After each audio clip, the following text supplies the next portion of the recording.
Now to Mali, where at least 53 soldiers and one civilian have been killed in an attack on a military base in the northeast of the country. It was carried out on an outpost in the Menaka region. So far, no groups claimed responsibility. Now, this is just the latest in a series of attacks in the Sahel region. On September the 30th, 2 Malian military bases were targeted by fighters linked to al-Qaeda. The government said 38 soldiers were killed, but it's feared that actually more than that died. The violence isn't limited to Mali. Recent attacks have taken place in neighbouring Burkina Faso and in Niger. Groups claiming allegiance to ISIL and al-Qaeda, as well as Boko Haram, have all contributed to instability across the region. And 4 of my grandchildren are burnt and shot up. Tonight, this charred, bullet-ridden SUV marks the massacre that a Mexican drug cartel unleashed on an American family. 3 women and at least 6 children, including twin infants, ambushed and shot in a remote mountainous area south of the U.S. border.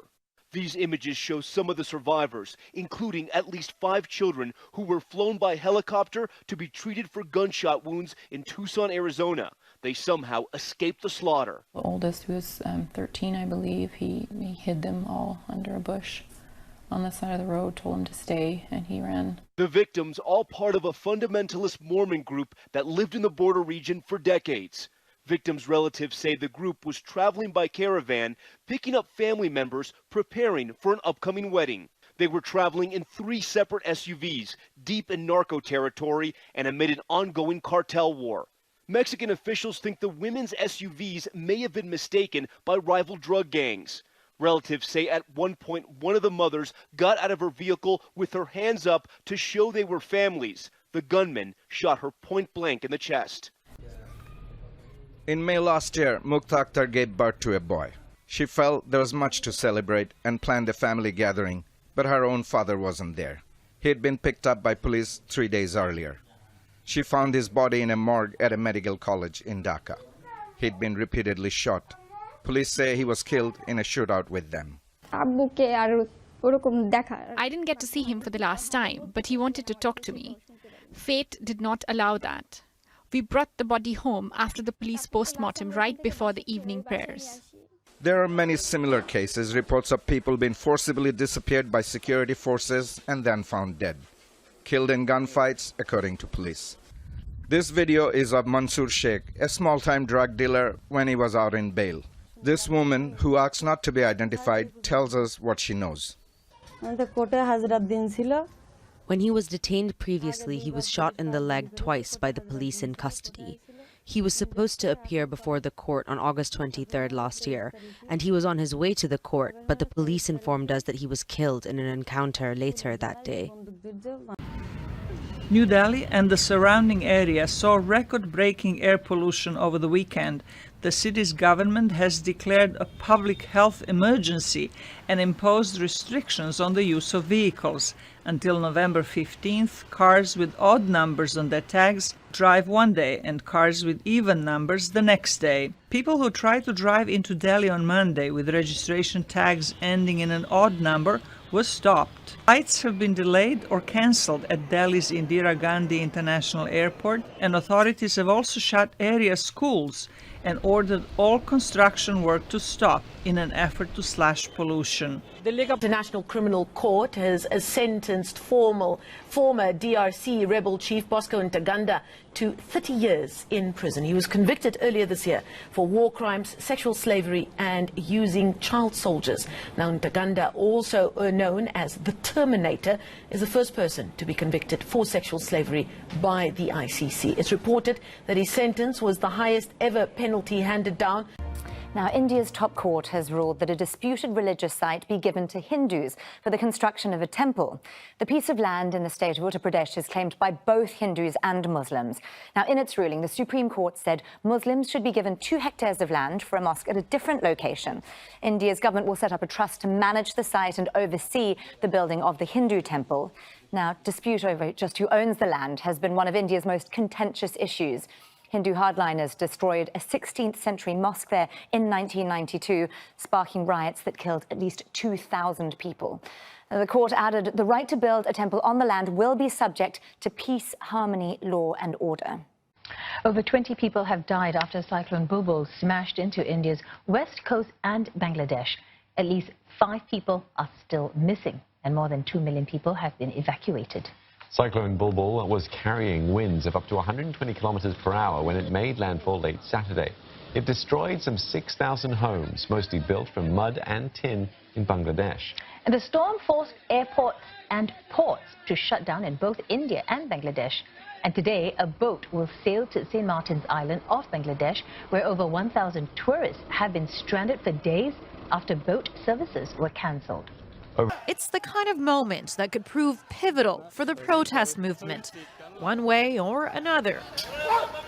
A scuffle between officers and demonstrators, then suddenly, police shot and wounded a protester at close range. He was taken to hospital for emergency surgery. The officer fired 3 shots, including one that hit that man. After the gunshot, the man attempted to flee but was subdued by our officer instantly. We certainly believe our officer did not have bad intention to hurt anyone. After 24 weeks of anti-government unrest, some clashes have happened during working hours, which has been rare. I may get caught by the police or even tortured to death, but I won't care, because if I don't do something, the future of Hong Kong will be broken. But not everyone agrees. A man who confronted a group of pro-democracy protesters was doused in flammable liquid and set on fire. The man is said to be in critical condition. Hong Kong's chief executive again called for calm. Violence is not going to give us any solution to the problems that Hong Kong is facing. In Venice's historic St. Mark's Square, flooding was no barrier to the tourist determined to marvel at the architecture of its famous basilica and pose for a selfie. The city, known to be surrounded by water, has found much of itself submerged under it, with water levels peaking at 6 feet, the highest for 50 years. Our vision for Stadia is simple: one place for all the ways we play. He's a survivor, but tonight Benjamin Netanyahu is in trouble. After long deliberations, Israel's Attorney General, one of Netanyahu's former close advisors, indicted the prime minister on charges of bribery, fraud, and breach of trust.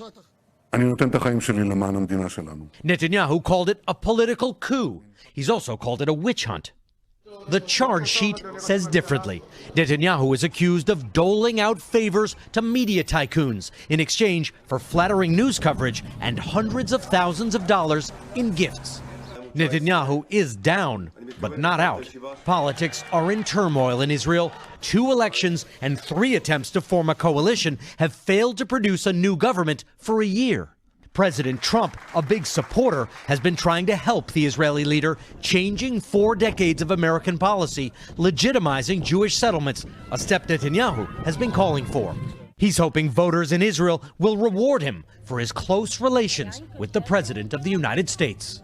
The conflict centered around Panguna, a huge copper and gold mine. Many locals felt their resources were being exploited. Unrest and subsequent fighting between the Bougainville Revolutionary Army and PNG forces led to a full-blown war.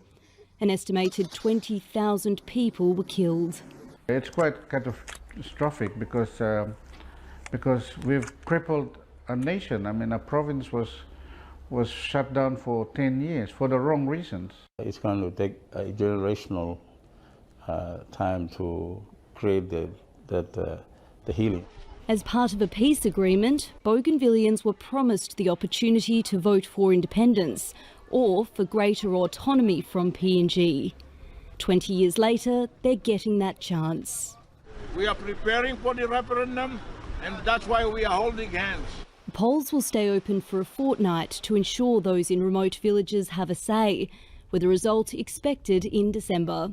There's been a massive investment in terms of awareness raising to ensure that the expectations of the voters be managed, to ensure that the understanding of the process be clear. It comes at a time when China is increasing its presence in the South Pacific. While next door in Indonesia, West Papua's independence movement has led to deadly protests. We have many similar situations around Papua New Guinea where landowners are being marginalized by corporate giants coming in, and people can see a precedence on Bougainville. While many are expecting an overwhelming vote for independence, what that will look like in terms of building an economy and breaking away from Papua New Guinea isn't entirely clear yet. Another step beforehand, though, will take place here in PNG's parliament, where the government will need to approve any outcome. The Sumatran rhinoceros has become extinct in Malaysia after the last living female died of cancer. Wildlife Department officials said 25-year-old Iman died sooner than expected. Her death came just 6 months after the country's last male Sumatran rhino died. Malaysian authorities did obtain Iman's egg cells in hopes of a future collaboration with Indonesia to artificially reproduce the species. This is what's left of a passenger aircraft that crashed into homes near an airport in Goma. 18 passengers and 2 crew members were on board the Busy Bee airline flight. None of them survived. A 6.4 magnitude earthquake struck Albania just a short time ago, not far from the capital, Tirana. Health officials say at least 140 people have been injured. Say aye. Those opposed say no. In the opinion of the chair, 2/3 being in the affirmative, the rules are suspended, the bill is passed, and without objection, the motion reconsidered is laid on the table. Without objection, the title is amended. Thank you, Mr. Speaker. For years, the people of Hong Kong have faced a barrage of unjust and harsh restrictions on their freedoms, and those who have stood up for their rights have been met with a cruel crackdown. In Congress, Democrats and Republicans in the House and in the Senate stand united with the people of Hong Kong. If America does not speak out for human rights in China because of commercial interest, then we lose all moral authority to speak out for human rights any place in the world. From Malaysia to Philippines, the symbolic handover of the official SEA Games flag across the Philippines as the hosts of the 30th Southeast Asian Games in 2019.